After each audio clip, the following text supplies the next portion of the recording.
আজ পান গাছের গোড়ায় ইকো প্লাস এবং ইকো প্লাস 2 ব্যবহার করলাম। দেখুন ফলন খুব ভালো হয়েছে। আনিকেত এগ্রিকালচার পান চাষ ইউটিউব চ্যানেল। এই মুহূর্তে দেখছেন পান চাষের সমস্ত বিষয় নিয়ে আলোচনা করা হয়। এই মুহূর্তে আপনারা যে বাগানটা দেখছেন, এই বাগানটা কিন্তু গোবিন্দপুরের পানচাষি মানিক খুঁটিয়ার বাগান। তো এই মুহূর্তে আমরা গেছিলাম বাগানে, অনেক দিন থেকে আমাদের যাওয়ার জন্য ফোন করছে, তো আজকেই যাওয়া আমাদের হয়েই গেল। তো বর্তমানে আপনারা বাগানের দৃশ্যটা ভিডিওর মাধ্যমে দেখতে পাচ্ছেন। তো এই বাগানে আপনাদেরকে প্রথমে বলা হয়েছে যে ইকো প্লাস 2 কিন্তু ব্যবহার করা হয়েছে। তার আগে কিন্তু 12-061, 13-045 ব্যবহার করা হয়েছিল। এই হচ্ছে বাগানের পরিস্থিতি। আর বিশেষ করে গাছের চেয়ার ফাংশনটাও আপনারা ভিডিওর মাধ্যমে দেখতে পাচ্ছেন বা স্ক্রিনে আপনাদেরকে দেখাচ্ছি। দেখুন, গাছের যদি চেয়ার ফাংশন ভালো থাকে তাহলে কিন্তু পান পাতা বড় হবে।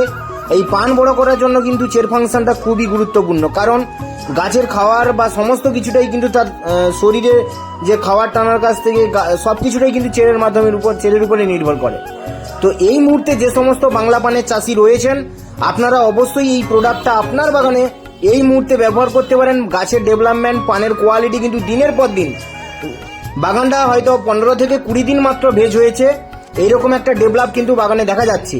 তো এই মুহূর্তে যদি আপনারা আপনাদের বাগানে এইরকমভাবে থিওরি মাফিক খাবারগুলোকে মেনটেন করে দিতে পারেন, তাহলে কিন্তু পান বড় হবে। যেরকম আমি কন্টিনিউ প্রত্যেক দিন খাচ্ছি, চা খাচ্ছি, পান খাচ্ছি, সবই খাচ্ছি, ভাত খাচ্ছি, শুকনো খাবার খাচ্ছি, চপ মুড়ি সব কিছুই খাচ্ছি। দিনের পর দিন যখন আমি খাচ্ছি, আমার শরীরের মধ্যে কিন্তু অনেক সময় আমরা দেখি যে শরীরের মধ্যে গরম ভাব সৃষ্টি হয়ে যায়, এক কথায় অ্যাসিডিটি হয়ে যায় বা শরীর গরম হয়ে যায়। তার জন্য আমরা কি করি, শরবত বা বাজার থেকে দই বা অনেকে অনেক কিছু খেয়ে থাকে। তো এই সমস্যাটাকে কিন্তু গাছেরও কিন্তু এরকম একটা সমস্যা হয়ে থাকে।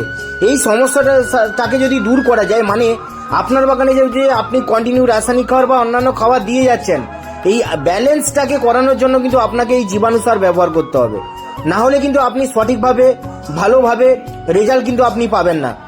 ভিডিওটি ভালো লাগলে অবশ্যই চ্যানেলটিকে সাবস্ক্রাইব